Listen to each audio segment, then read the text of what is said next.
Ezekiel chapter 1. In my 30th year, in the 4th month on the 5th day, while I was among the exiles by the Kebar river, the heavens were opened, and I saw visions of God. On the 5th of the month, it was the 5th year of the exile of King Jehoiachin, the word of the Lord came to Ezekiel the priest, the son of Buzi, by the Kebar river in the land of the Babylonians. There the hand of the Lord was on him. I looked, and I saw a windstorm coming out of the north, an immense cloud with flashing lightning and surrounded by brilliant light. The center of the fire looked like glowing metal, and in the fire was what looked like 4 living creatures. In appearance their form was human, but each of them had 4 faces and 4 wings. Their legs were straight, their feet were like those of a calf and gleamed like burnished bronze. Under their wings, on their 4 sides, they had human hands.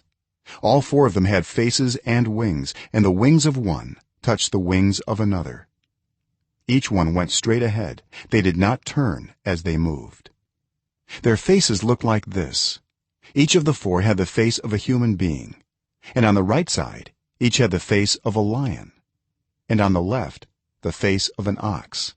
Each also had the face of an eagle. Such were their faces.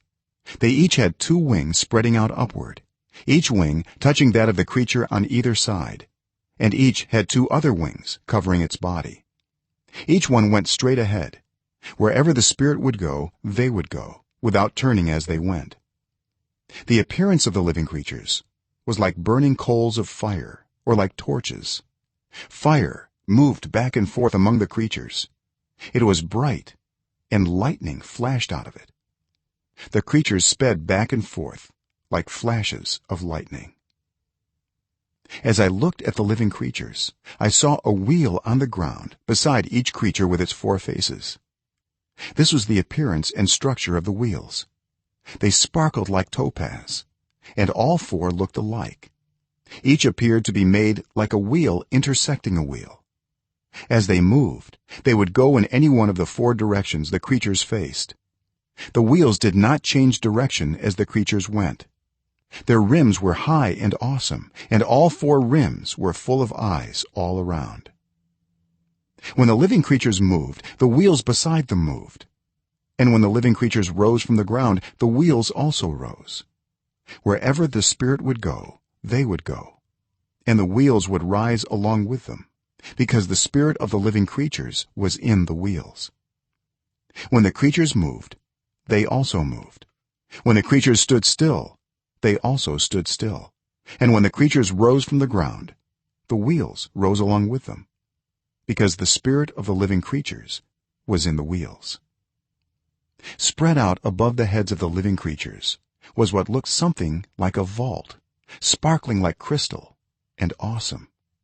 Under the vault their wings were stretched out one toward the other, and each had 2 wings covering its body. When the creatures moved, I heard the sound of their wings like the roar of rushing waters, like the voice of the Almighty, like the tumult of an army. When they stood still, they lowered their wings. Then there came a voice from above the vault over their heads as they stood with lowered wings. Above the vault over their heads was what looked like a throne of lapis lazuli, and high above on the throne was a figure like that of a man. I saw that from what appeared to be his waist up, he looked like glowing metal, as if full of fire, and that from there down he looked like fire, and brilliant light surrounded him. Like the appearance of a rainbow in the clouds on a rainy day, so was the radiance around him. This was the appearance of the likeness of the glory of the Lord. When I saw it, I fell face down, and I heard the voice of one speaking.